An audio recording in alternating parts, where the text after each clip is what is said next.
Welcome to garam garam Bezawada రుచుల్లో ఈరోజు మనము సమ్మకాయలు fry చేసుకుంటున్నామండి. ఇది చూడండి సమ్మకాయ. ఇలా ఈ సమ్మకాయలు లేతవే చేయాలండి, ముదిరిని చేయకూడదు. ఎందుకంటే లేత అయితేనే టేస్ట్గా ఉంటాయి. కాబట్టి మనం లేతగా ఉన్నాయి కోసుకొని ఫ్రై చేసుకుంటే చాలా టేస్ట్గా ఉంటాయి. బట్ ఈరోజు మనం సమ్మకాయలతో ఫ్రై చేసుకుందామండి. ఇప్పుడు నేను ఇవి సన్నగా పీసులుగా కట్ చేసుకొని అప్పుడు మనం ఫ్రై చేసుకుందాము. ఇలా సన్న పీసులుగా కట్ చేసుకోవాలండి. కట్ చేసుకొని వాటర్ వేసుకొని చూడండి, కొంచెం వేస్తున్నానండి సాల్ట్. మళ్ళీ మనం ఫ్రై చేసుకునేటప్పుడు వేసుకోవాలి కదా, కొంచెం వేస్తున్నాను. కొంచెం పసుపు వేసుకోండి.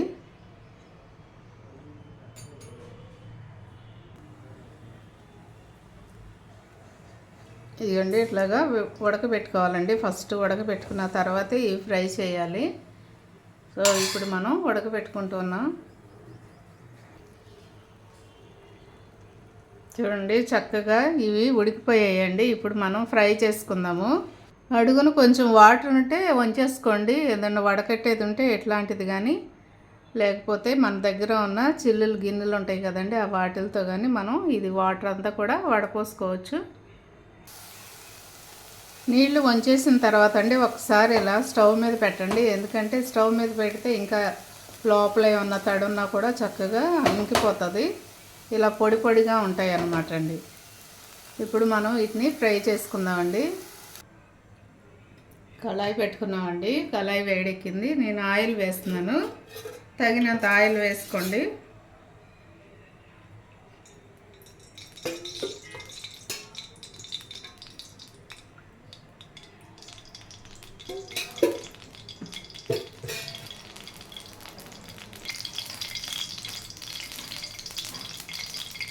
ఇప్పుడు మనం తాలింపు దినుసులు వేసుకుంటున్నామండి. కొంచెం జీలకర్ర వేస్తున్నాను నేను,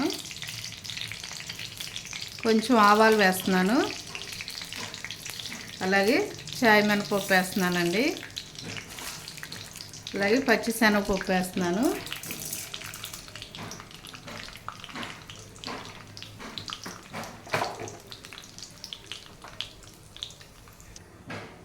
కొంచెం కరివేపాకు కూడా వేస్తున్నానండి.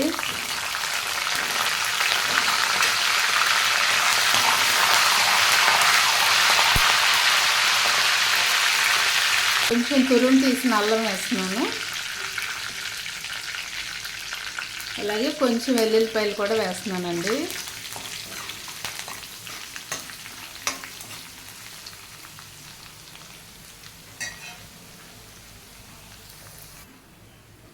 ఇప్పుడు మనం ఉడకబెట్టుకున్న సమ్మకాయ ముక్కలు వేసేసుకుంటున్నామండి.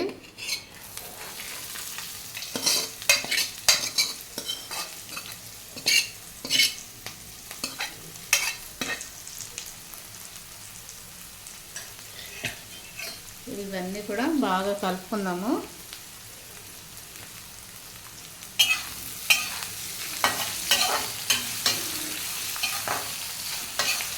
ఫ్రై అయినా పులుసు అయినా చాలా బాగుంటుందండి ఇది కర్రీ. తప్పకుండా మీరు కూడా ట్రై చేయండి. ఎక్కడైనా దొరికితే మీకు సమ్మకాయలు చాలా వరకు దొరుకుతాయి బయట. పల్లెటూరులో అయితే బాగా దొరుకుతాయండి.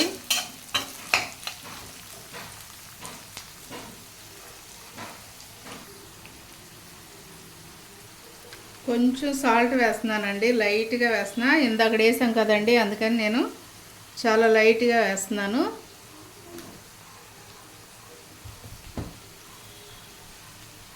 పసుపు కూడా లైట్గానే వేస్తున్నానండి, ఇందాక వేసాం కదా.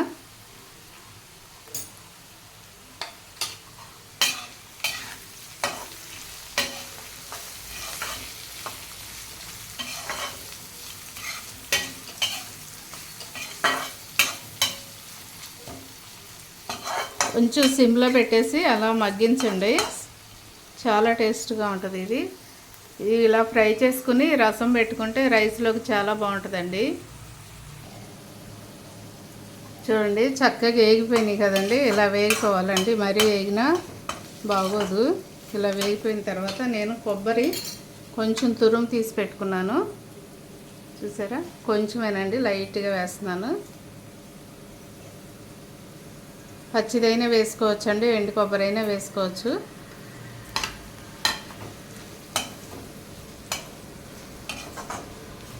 కొబ్బరి వేస్తే చాలా టేస్ట్గా ఉంటుందండి. చిక్కుడుకాయలో కానీ లేకపోతే దీనిలో కానీ సమ్మకాయలో కానీ చిక్కుడులో కానీ కొబ్బరి వేస్తే ఫ్రై చాలా బాగుంటుంది. జస్ట్ 2 నిమిషాలు ఉంచిన తర్వాత మనం కారం వేసుకుందామండి.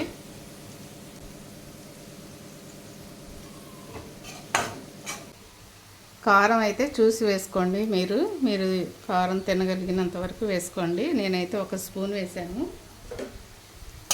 స్పూన్ ఫుల్గా వేసానండి, సరిపోతుంది ఇది నాకు.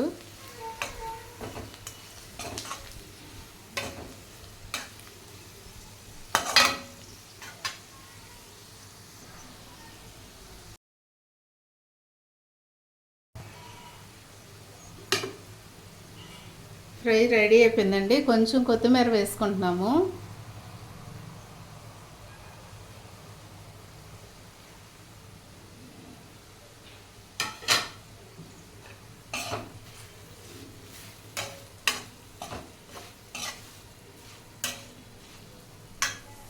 ఫ్రై రెడీ అయిపోయిందండి. మీరు కూడా తప్పకుండా ట్రై చేయండి. ట్రై చేసి ఎలా ఉందో నాకు కామెంట్లో పెట్టండి. స్టవ్ కట్టేసి బౌల్లో తీసుకుంటున్నాను అండి. చూడండి, ఎంతో టేస్టీగా ఉండే సమ్మకాయ ఫ్రై రెడీ అయిపోయిందండి. మీరు కూడా తప్పకుండా ట్రై చేయండి. చాలా బాగుంటుంది. ఇది రసం పెట్టుకొని రైస్లోకి అయితే చాలా టేస్టీగా ఉంటుంది. తప్పకుండా ట్రై చేయండి. మీరు కూడా నాకు కామెంట్స్లో పెట్టండి. అలాగే మా ఛానల్ని మర్చిపోవద్దండి, గరం గరం బెజవాడ రుచులు. అలాగే ఇప్పటి వరకు సబ్స్క్రైబ్ చేయని వారుంటే సబ్స్క్రైబ్ చేయండి, షేర్ చేయండి, లైక్ చేయండి. Thank you.